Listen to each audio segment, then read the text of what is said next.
Hai,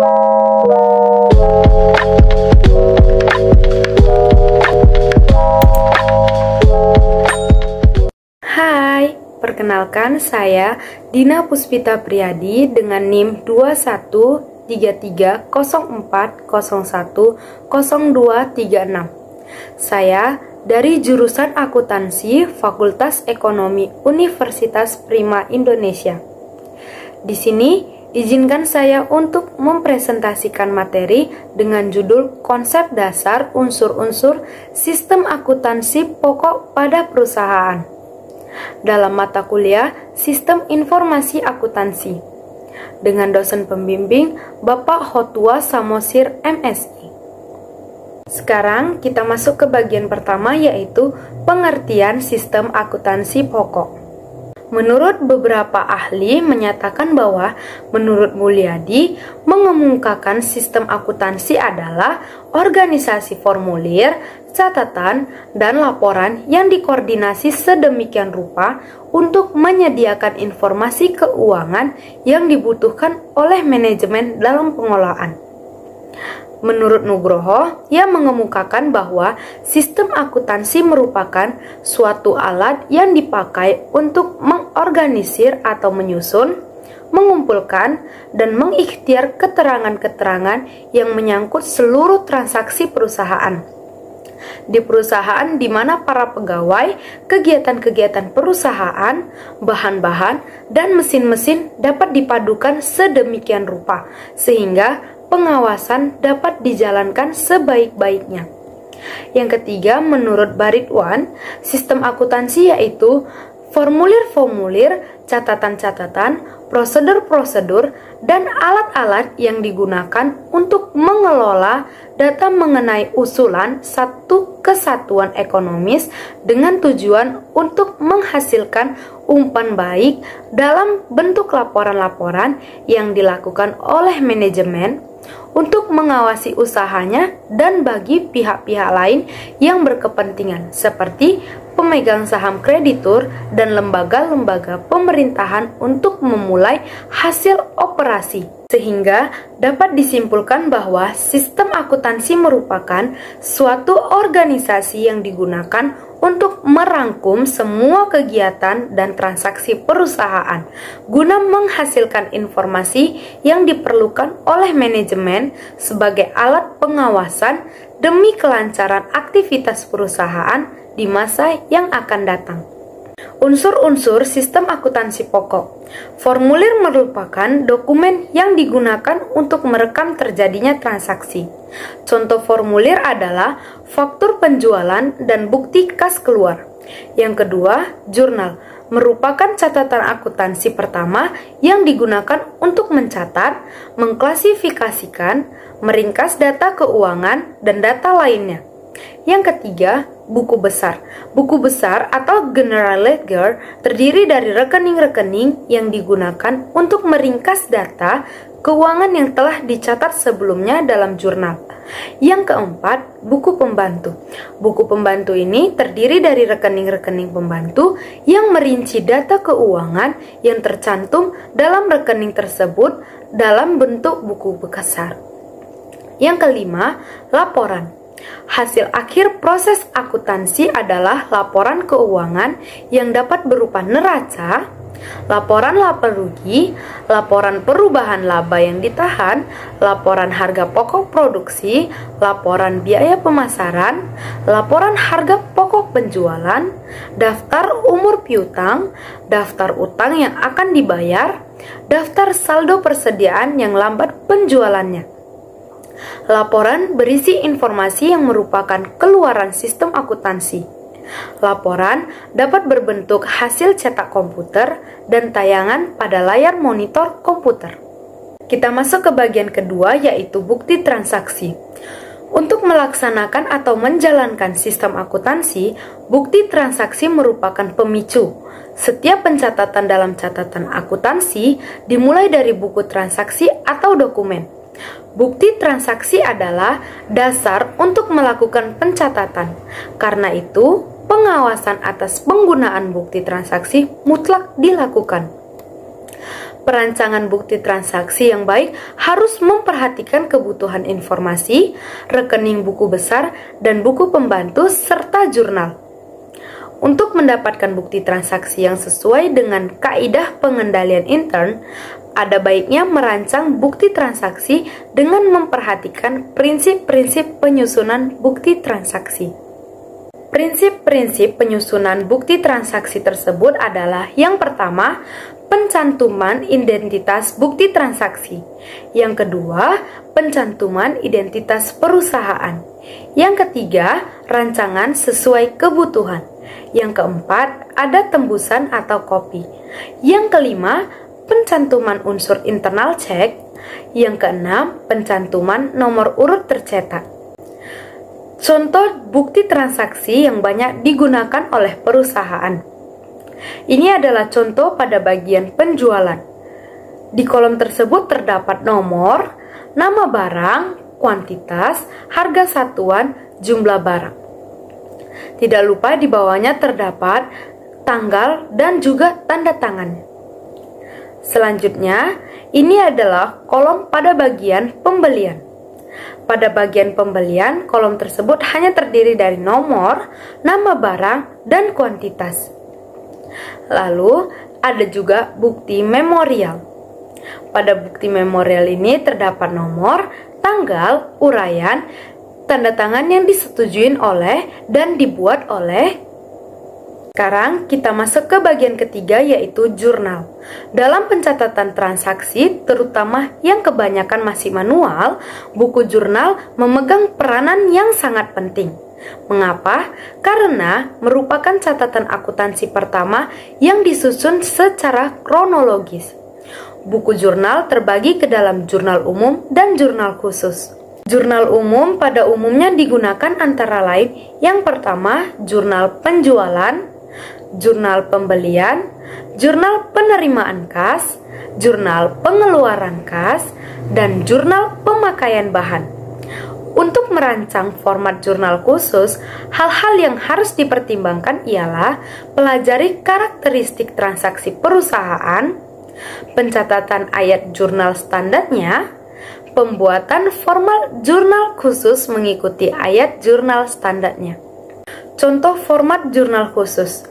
Ini adalah contoh jurnal penjualan, di mana di kolom tersebut terdiri dari tanggal, keterangan, nomor bukti, pada bagian debit terdapat piutang dagang, dan pada bagian kredit terdapat kolom penjualan. Selanjutnya, ini adalah jurnal pembelian.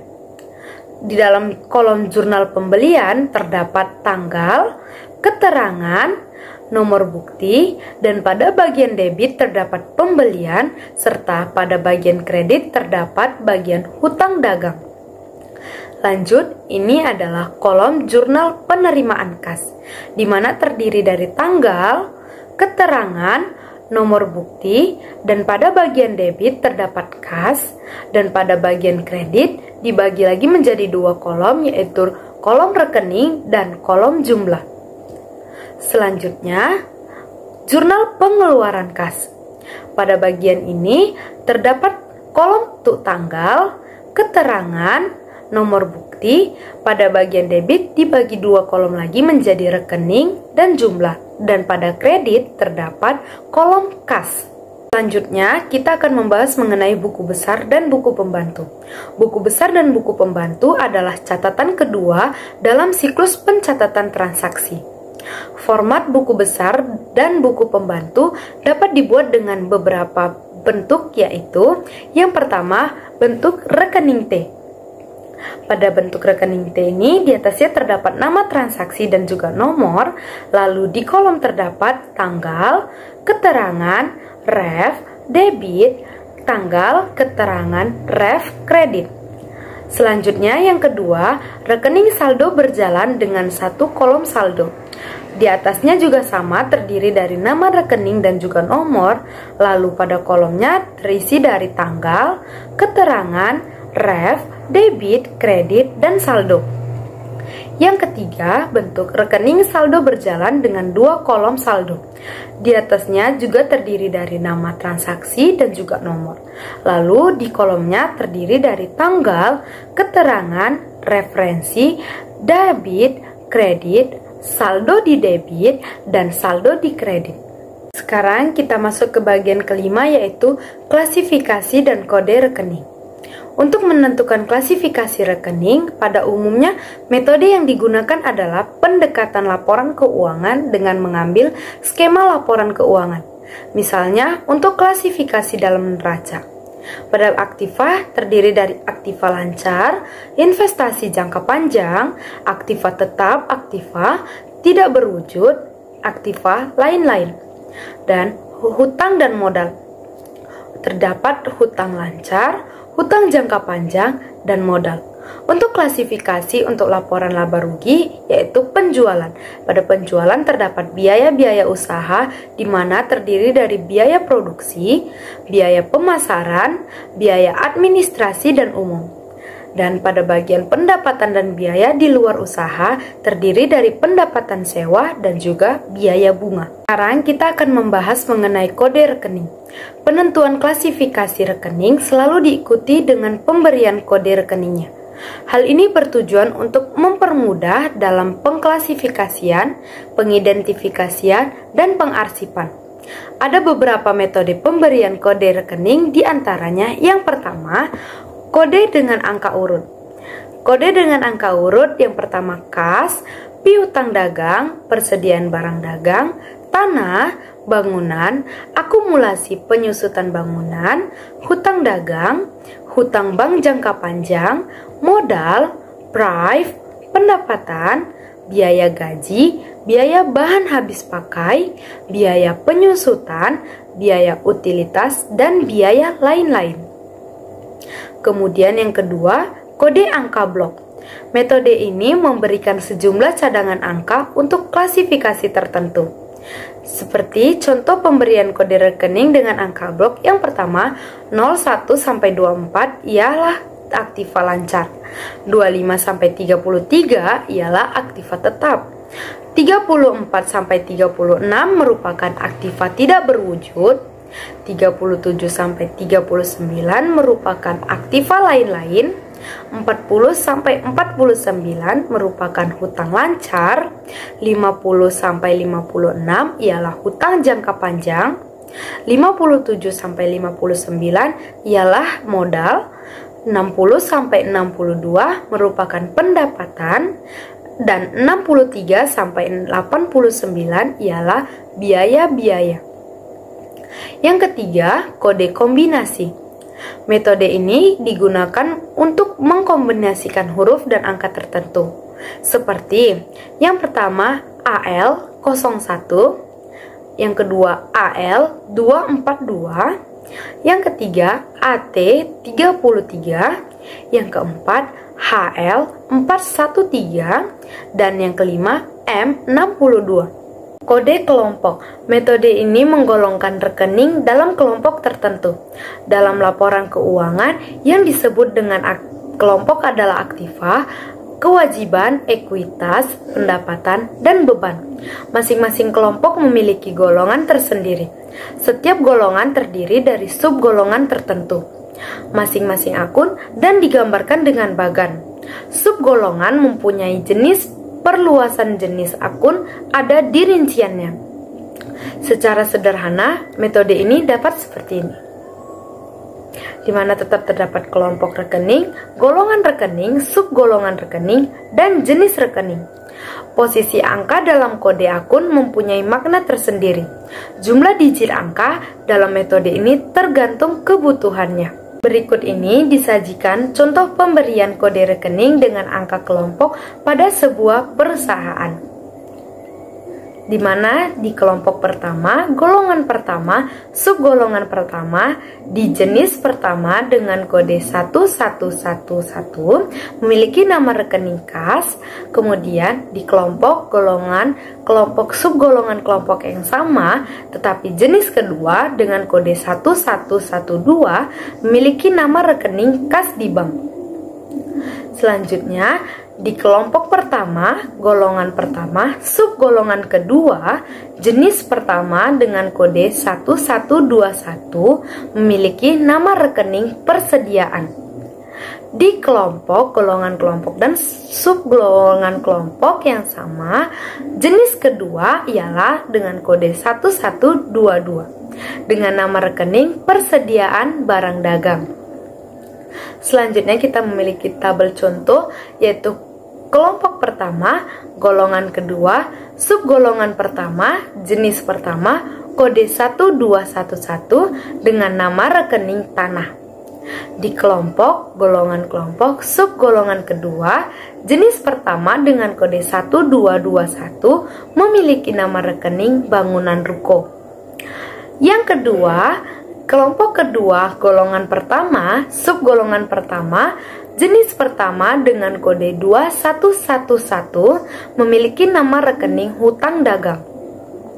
Selanjutnya, di kelompok yang sama, subgolongan kedua, jenis pertama dengan kode 2121 memiliki nama rekening hutang gaji dan upah. Selanjutnya, di kelompok ketiga, golongan pertama, subgolongan pertama, jenis pertama dengan kode 3111 ialah memiliki nama rekening modal Mr. Dalitjo. Kemudian, di kelompok keempat, golongan pertama, subgolongan pertama, jenis pertama dengan kode 4111 dengan nama rekening pendapatan penjualan. Selanjutnya di kelompok kelima, di golongan pertama, subgolongan pertama, jenis pertama dengan kode 5111 memiliki nama rekening HPP atau harga pokok penjualan.